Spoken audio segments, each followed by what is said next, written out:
And this topic is, as Dr. Sumit told you at the start, that it's a good break from the complexities that you have been going through since morning. And so I would like to differ a bit in terms of the new complexities that this particular topic brings into, because I'm sure that all of you have, like, even if I ask you right now, all of you have some conceptual understanding of what a translation science is, or what a translational research comprises of, right? And but the topic that has been given to me is almost like as if I was supposed to appear for an exam, identifying translational value. So and its public health utility. So it's like you are starting with a research topic, okay, and you have submitted it to ICMR, and then at some point of time or during your writing your proposal, you are trying to assess that whether this topic is a good candidate to carry on for translational research or not, right? So that's a kind of the conceptual understanding, that because I was just given this line and it was all up to me to think about it. So I hope that I'm not going, too tangential in terms of what I'm supposed to present. And I hope that this is what Dr. Sumit, you have been looking forward to. So I have around 40 slides, and I shall try to stick to the time. Okay, so you will do that? I can do it actually. You can rest. So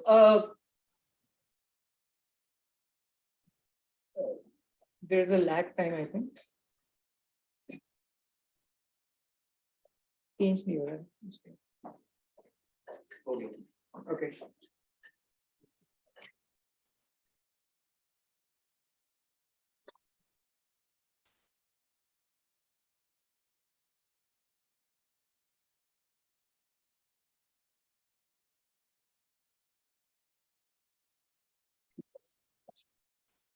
I think the PDF was taking time to change, so I'm presenting directly from the PowerPoint. So, okay. So I don't know how many of you have ever experienced, jumping using a parachute, but the deployment of a parachute is a very intricate process, because majority of us have looked into that, and we have only looked into it, like in movies or television, or like Tom Cruise movies, where they take it and then we see that something is happening. But there are multitude of steps that are there when the parachute opens.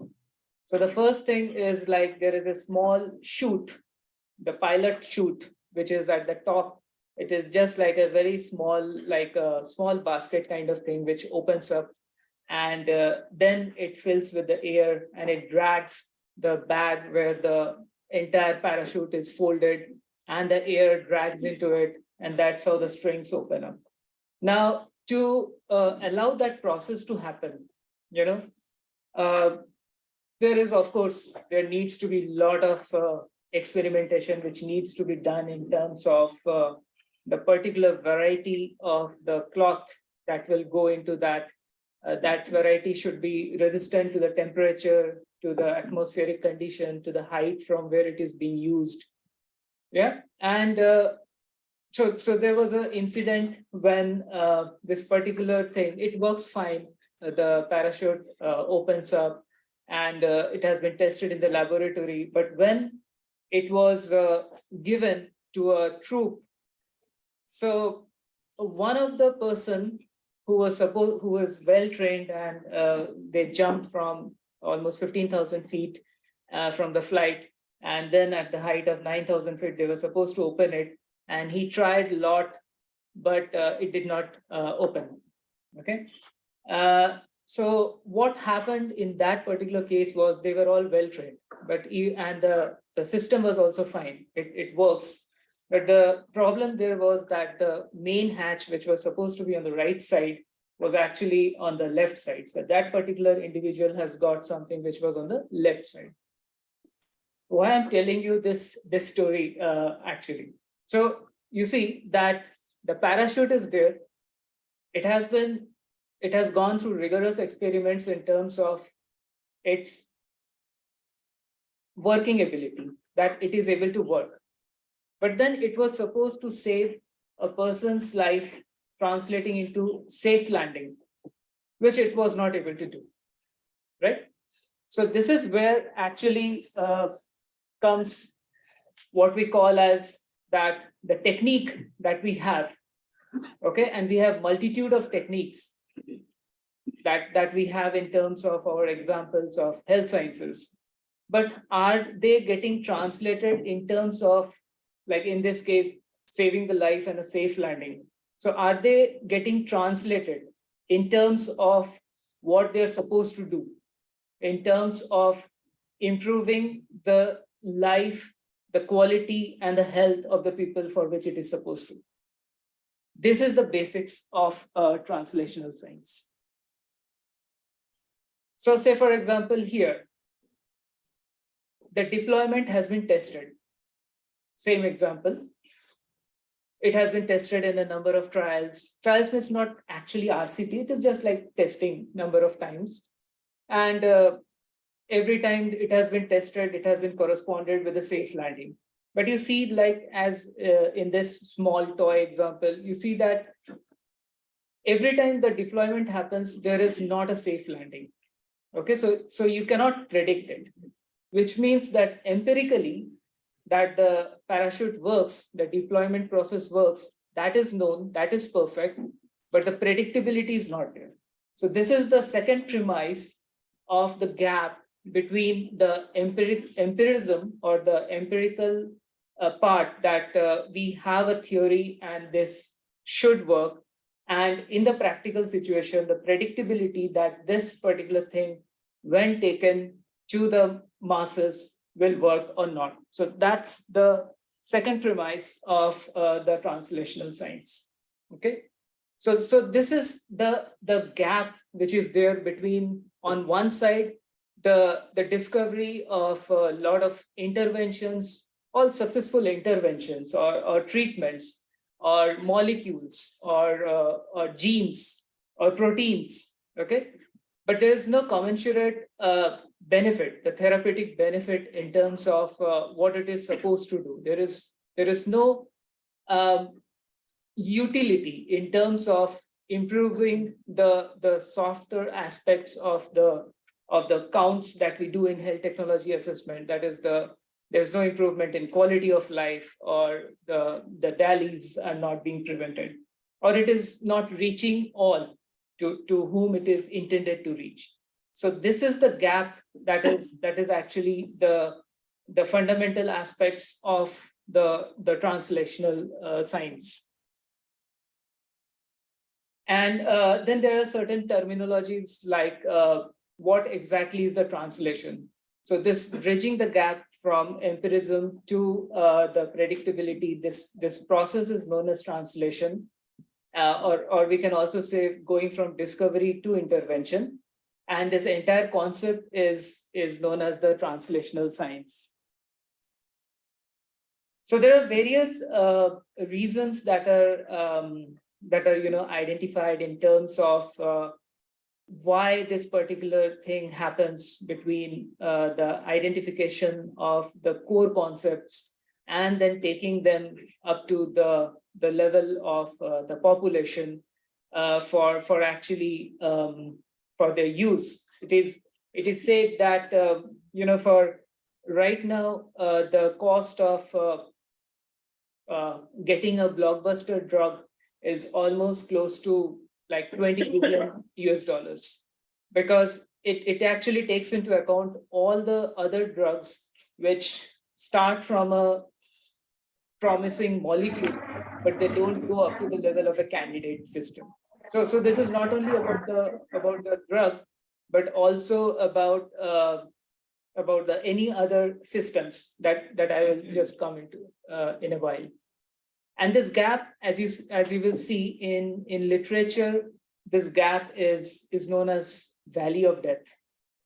Okay, so this epiphany is used actually because this is how this system says that the majority of the interesting interventions that come up, they actually get lost in this valley of death before going and actually enabling or improving the life of people for which it is meant to be.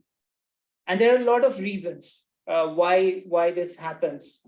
Some of these reasons are pretty basic and fundamental, like say, for example, a biomedical scientist, they are actually more, they will be more interested in working on something which will actually give them a return, which is predictable return in terms of, say, discovery of a particular kind of a molecule or a gene, rather than actually thinking of whether that particular one will be able to get translated or not.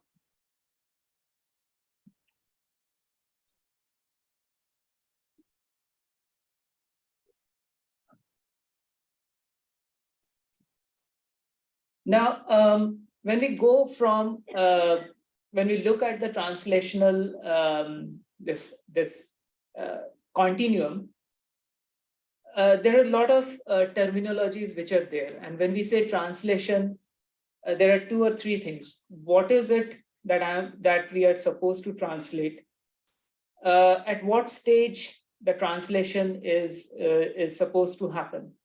Okay, so and depending on the stages or the phases where the translation can take place, there are various models, right from Sung, the author Sung et al., who has given only two phases, T1 and T2, to further phases, like here what I'm showing, the T4, T0 to T4.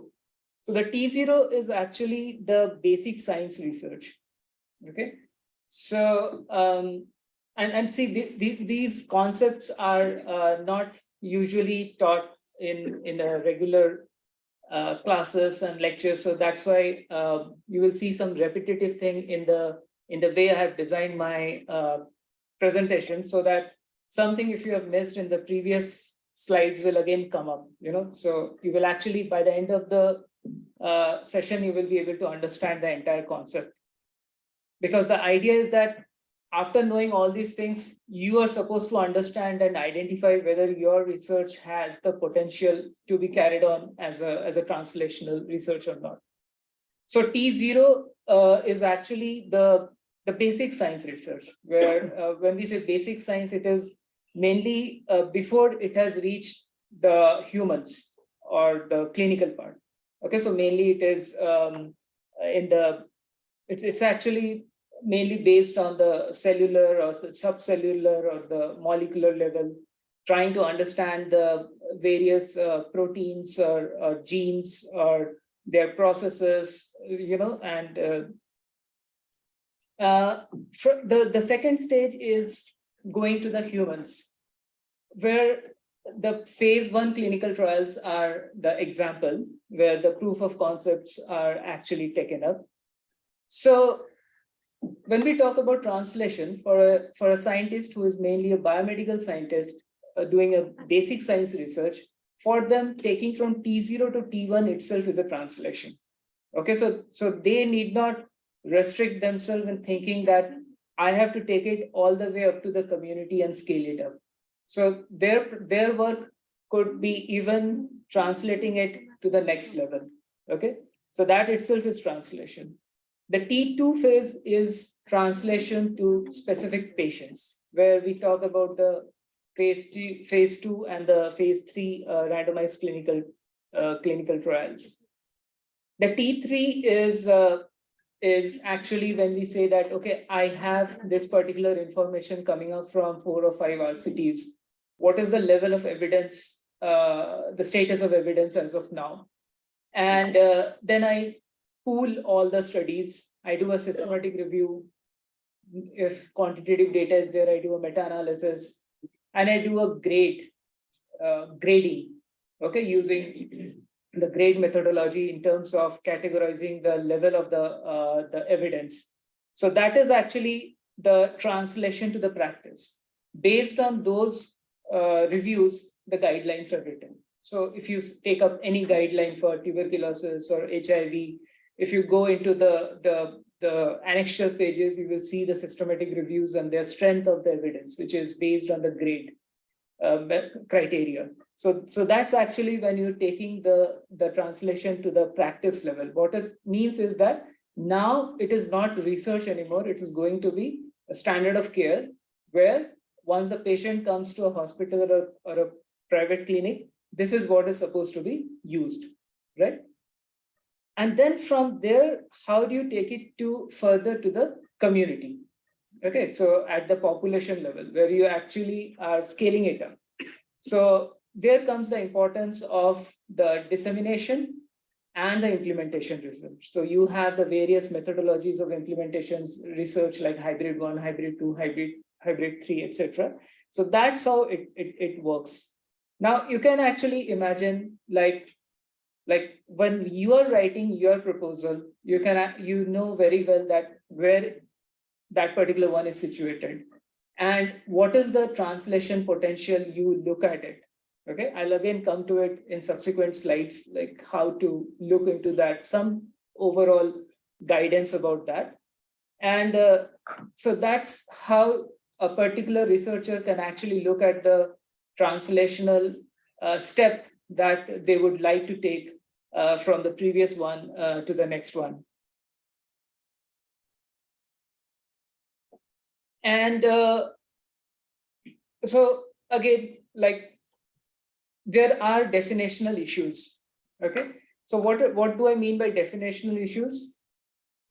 This is something that I touched upon at the start of the session, that when I say translation, I am translating something, but what is it that is being translated?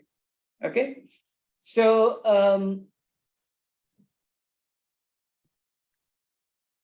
so if we look at this particular example once again, say for example, somebody is doing a research. There was a question right now about sample size calculation in genetics. So say for example, somebody has done a GWAS, the genome-wide association studies, and has come up with 2 or 3 SNPs, the single nucleotide polymorphisms, and have found them associated with certain things, say for example, schizophrenia.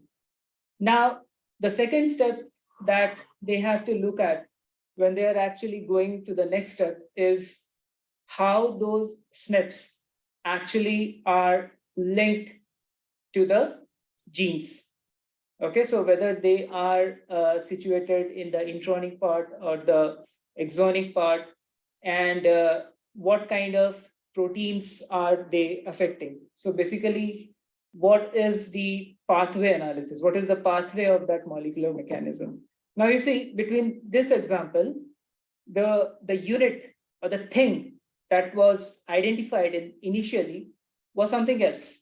But in the next step, that unit or that thing has become changed. Okay, so this is an example of the complexity of the translational science, which actually emphasizes that if people do not have understanding of translational science, it is far from possible, because communication is very difficult.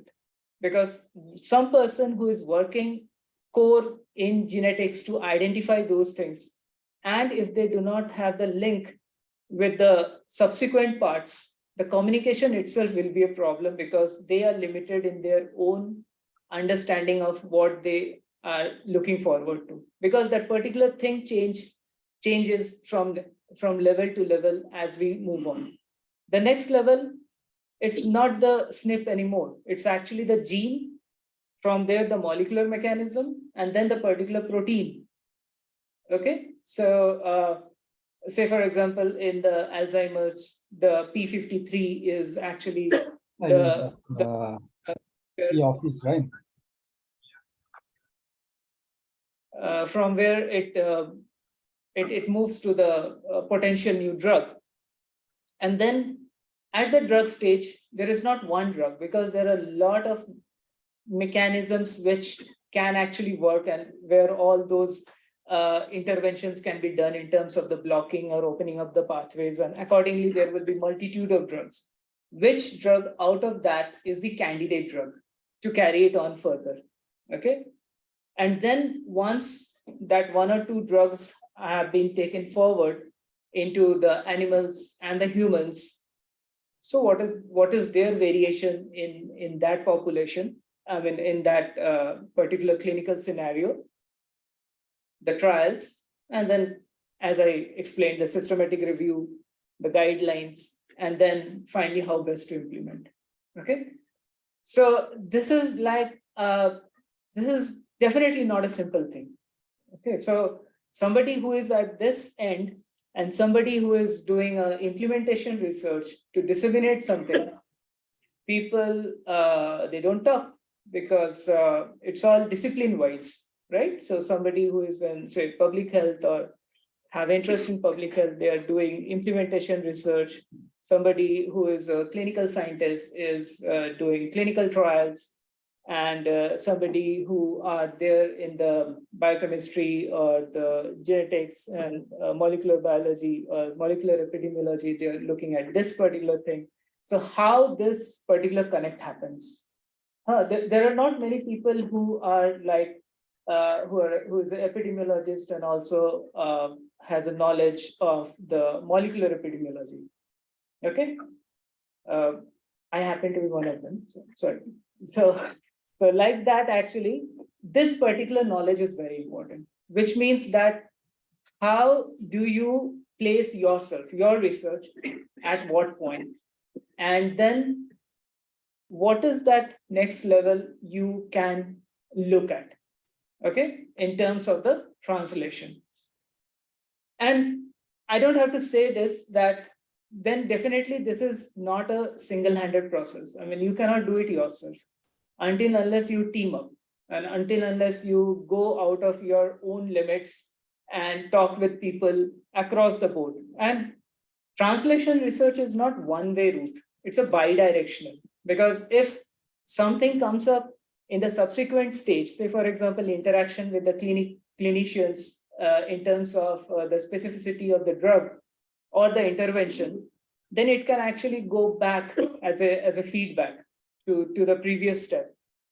Okay, so which means that having a team here is very important whenever such a kind of decision is being taken. So this is just like I got this picture from one of the articles, and this again tells you, like, this is taking the T3 phases. So one is biomedical research, the clinical science, and the practice or the decision-making steps. And this is how the valleys are, the gaps between whatever is happening. Okay. And this is actually also evident in terms of the budget which is allocated, in terms of the budget being allocated for the basic sciences research and their translational value, which is happening in terms of development of a particular intervention or a drug, which is, I mean, as per the reports, it is less than 5%. So this is the concern, that the lot of resources are going into this entire biomedical research, not only the basic research, but each silos of those research. And there's a lot of understanding also in terms of, I mean, okay, look at it like this, like how much more we know compared to whenever we have done our MBBS or masters, whatever, in terms of the molecular mechanisms. You look at those books, how fast they're growing. And you look at the way the treatment diagnostics is done, the prevention is done. There is hardly any change. So that's actually the glaring thing which signifies the gap. We don't have to say anything beyond that. So that's the concern. And from where did this concern happen? Historically, this happened when the BRCA gene was identified for breast carcinoma. So the concern raised was that, okay, now this thing is identified and some other cancer genes. And also you can also say that probably there was pharmaceutical interest also. We can't rule it out. Definitely it could be there. That now that these things are identified, how best to actually take them into the market or into the practice so that it actually helps in the prevention of these particular things. So now, where are the blocks? So I told you some of the things like in terms of the incentives that people get. Say, for example, right now, this lecture is about identification of translation science. And I'm sure that the thing that is going on in your mind is, this is confusing enough to just pass on this class and forget about this. Okay, because you are supposed to write that proposal, get the funding from ICMR, finish your whatever you're doing and publish 1 or 2 papers out of that, right? And appear for your promotion. So this thing is actually the way the thing works. We all do the same thing. None of us is supposed to be blamed. And this is actually one of the major reasons that we don't have time to come and talk and build a visualize a future. That's actually one of the critical blocks. This is another way of looking at that translational pipeline, because this is mainly used, this has been given by Westphal in their papers and published in JAMA, and mainly it is used in cancer research. And I found this also useful. So in addition to the T4 that I have shown, this is actually the T3. This actually helps you in understanding what are the phases. So the basic research, it's there. Then human clinical research, the T2 is there, which is the systematic reviews, guideline development, and T3 is the dissemination and the implementation research, right? So actually in that previous one, which I showed, the basic science was actually marked as T0. So that's all. And then I'll show you one more, which is actually T4.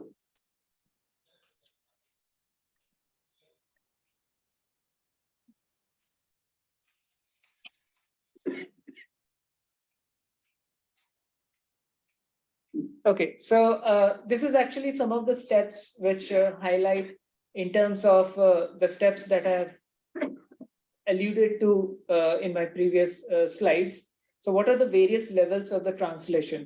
So I will talk about T1, T2, T3, which is translation to humans, then translation to patients, and translation to practice. And then I'll introduce the T4 also. So T1, this we already saw that this is actually when a particular gene or the molecule has been identified, and then it is taken up in a kind of a case studies or case series or phase 1 or 2 clinical trials, and it is taken up in the humans. So that's the translation step. Translation to patients is actually when we have this information from the phase 2 trials and we are taking it up in some observational studies or phase 3 clinical trials, and then doing the evidence synthesis, the reviews and the guidelines development. And from there, the translation happens to the healthcare practice. So how this particular thing can be taken up in a larger scale in a systematic manner. So implementation research is actually the answer when somebody is going to look at this particular scenario. And then there's a new phase called T4. So the T4 is actually why the T4 was, so all these things, there are a lot of discussion, and these things are still fluid, as you can understand from the way I'm presenting. It's not like I'm presenting you a study design and things are all, structured, and I'm just telling you that these are the 4 things and like that. So the kind of dilemma with which I'm talking here is actually reflective of the way the things are present about the translational research.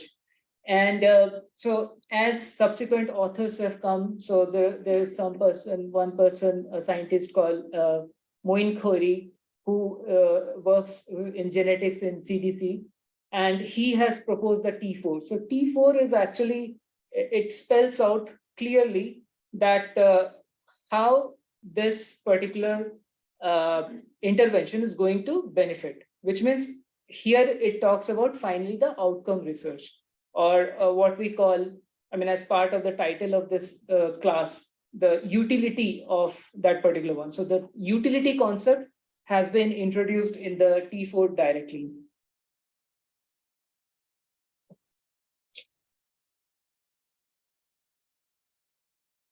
Okay, so now I have introduced you that what is that gap, which is known as the valley of the death. What are the various phases that we have in terms of T0, T1, T2, T3, right? Implementation, and T4, which is the utility. And then I'm trying to give you an approach to the identification, okay? And this is like far from any guidance, but it is just a reflection of the complexity which is out there, and I've tried to get some understanding of the thing for you to carry home. Anybody knows what is this? The Tower of Babel. Yeah, excellent. And would you like to expand on what exactly Tower of Babel means? I think it is considered as the source of knowledge from where, I don't exactly remember, but I think languages emerge out of the Tower of Babel. That's what the theory is, maybe. I don't know exactly. Okay, it is not like that. And I'm giving the answer because otherwise the Google will give the answer. So Tower of Babel is a myth. It's in the Babylonian mythology that they decided that, okay, we will build one tower and we'll go to heaven. Okay, and then the gods think, the gods are always clever, right? Definitely more clever. So they thought that, okay, let them build, but then they changed their language. Okay, so everybody was speaking different language. And it is also in some mythology, it is actually propounded as the origin of change of the languages, or the origin of multitude of languages. So when they were not speaking the same language, although they came up with the tower, none of them understood that what is happening and what are they supposed to do. Okay. So this is actually one of the fundamental problem with the translational science. The communication has hampered any kind of subsequent development. Nobody knows that what the other person expects or is talking or is expecting that to carry on. And that's why nobody is reaching anywhere. I'm not going into this particular slide. This is just a summary of all the phases that I have shown. So like initially by Sung et al, there were only T1 and T2. So they have the broad classification initially around in the 1993, the BRCA gene came, and in 2000, early 2000, they said that one is basic biomedical, one is clinical research. Then later on, the T3 phases came where the clinical was further subdivided into the practice-based, where it is patient-dependent, and the population-dependent. Then subsequently, there was the T1 was further divided into T1 and T2 in another methodology. And then the last one I talked to you about, the T4, where the outcome or the health impact component is there, where this is supposed to, supposed to directly talk on your face that, okay, what is that utility of the research in terms of, you tell us in terms of money, what is that benefit that you're giving back to the society, okay? Now, this is one of the concepts that is there. It's not a very good concept, but it is just like an indicative thing, which talks about the monetization, the monetization way. So now, as you can understand, what I'm trying to highlight here, or what is coming up subtly from my talk, is that it's actually moving towards something hard, something objective, something monetizable. Okay, so but monetizable doesn't mean in terms of currency or money. So the monetization, as I will say in the next slides, it's actually in terms of the worth. Okay, so it is actually in terms of the value that is being created. Now, this particular canvas, it shows that you should have of course, the research question that you're trying to look into and take further. You should look at the customer, that where this particular customer means. You can also think of it like the specific population group where you're supposed to, for whom you're thinking about this benefit should go. What is the product, which I showed you, like that thing keeps on changing from step to step as you move on. What are the alternatives? And this is a typical health technology assessment kind of a thing. Like, you always talk about the alternative. If you don't have an alternative, don't do anything. Like, whatever you have, just carry on, right? And of course, the target audience. Why target audience? Because this is very critical in terms of translational science, because the community, the funders, the society overall, the pharmaceutical companies, they're all stakeholders in what kind of a utility or what kind of a translation this is supposed to achieve, because this particular thing is evaluated by each of them. Okay, and then the final outcome that you are expecting. Now, some of the other thoughts into that, and not specifically in relation to the previous slide, but overall, like how you can approach this particular scenario. Okay, so the first thing is, as a researcher, you need to visualize that what is the next level of translation which is possible, if any, in your particular study that you're looking into. Okay, so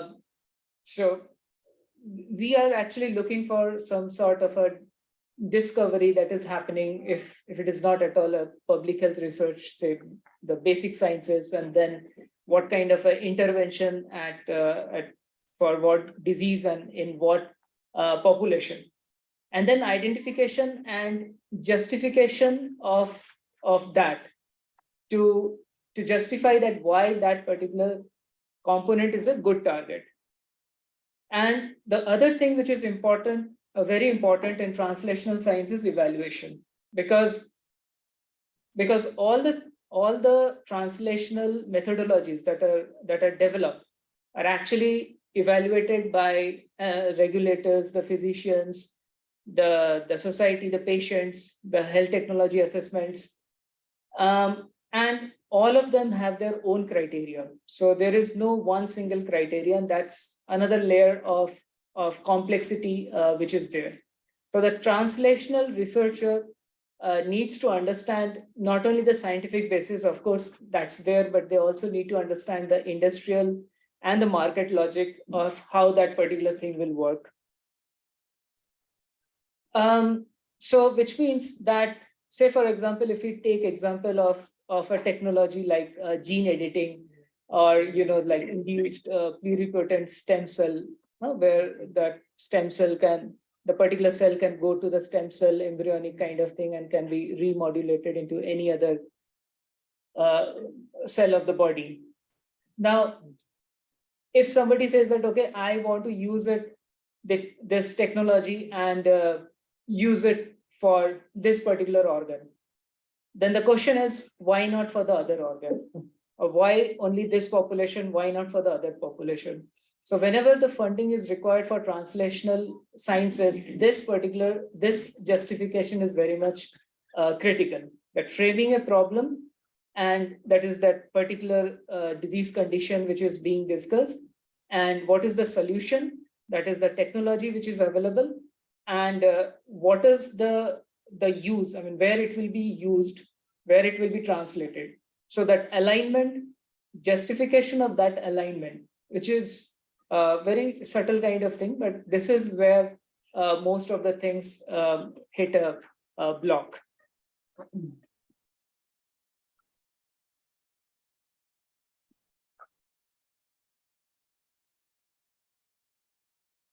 Okay, so so then whenever these things are being identified, for example, this particular research has a translational potential or not. So translational identification potential. So how those particular things can be looked up in terms of the idea of the worth.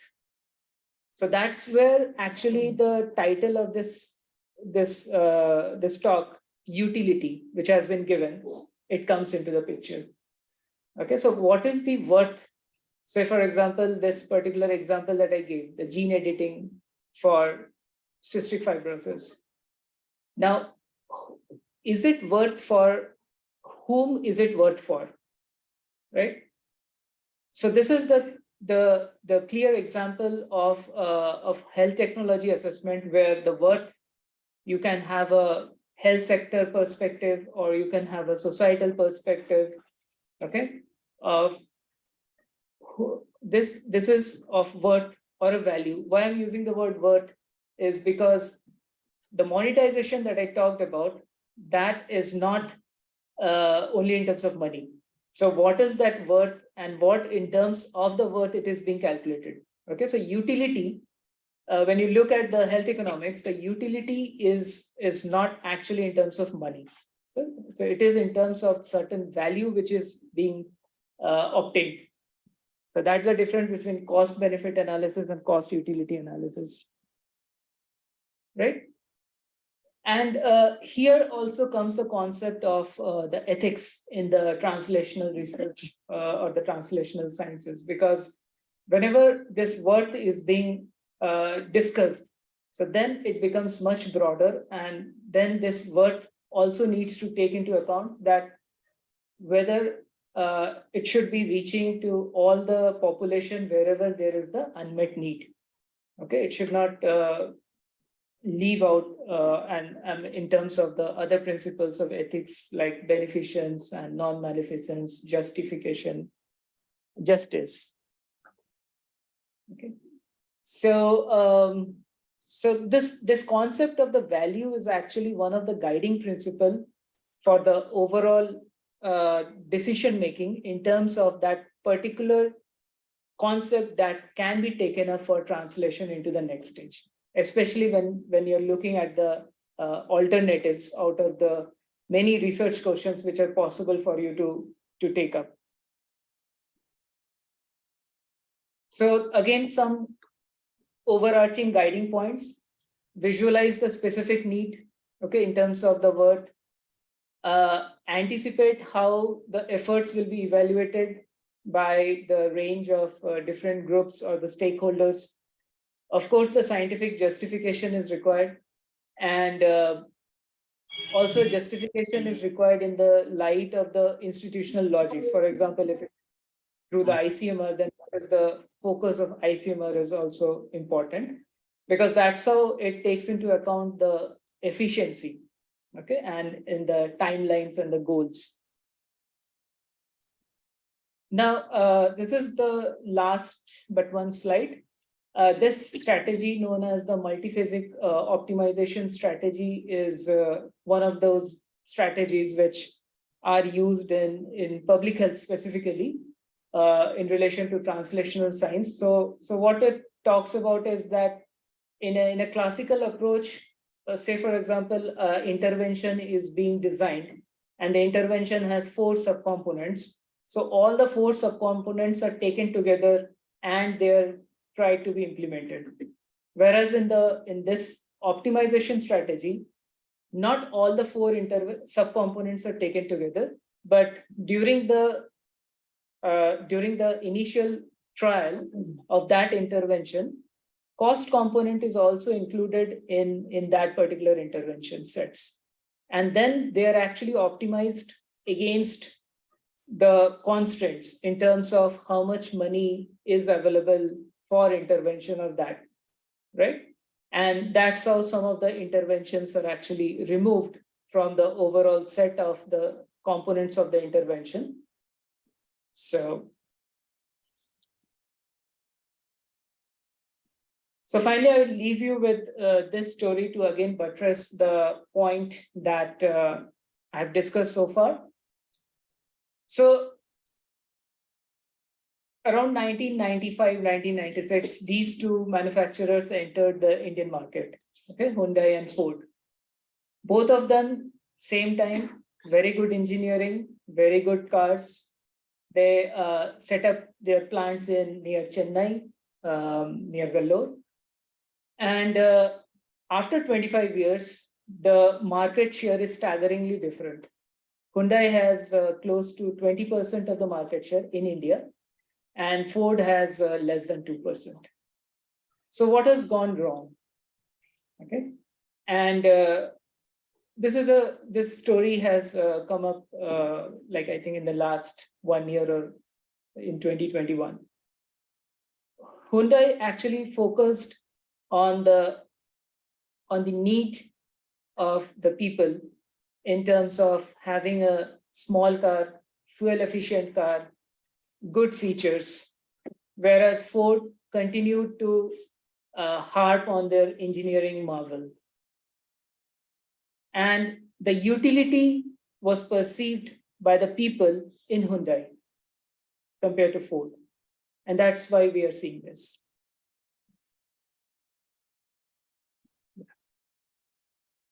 So that's what I wanted to talk about. Thank you.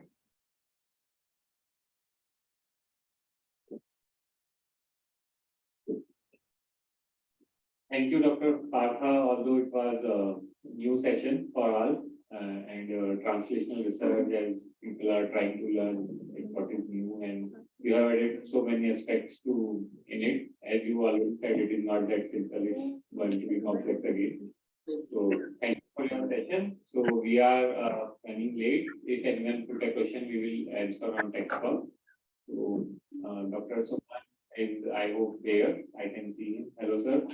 And next session is yours. So I just welcome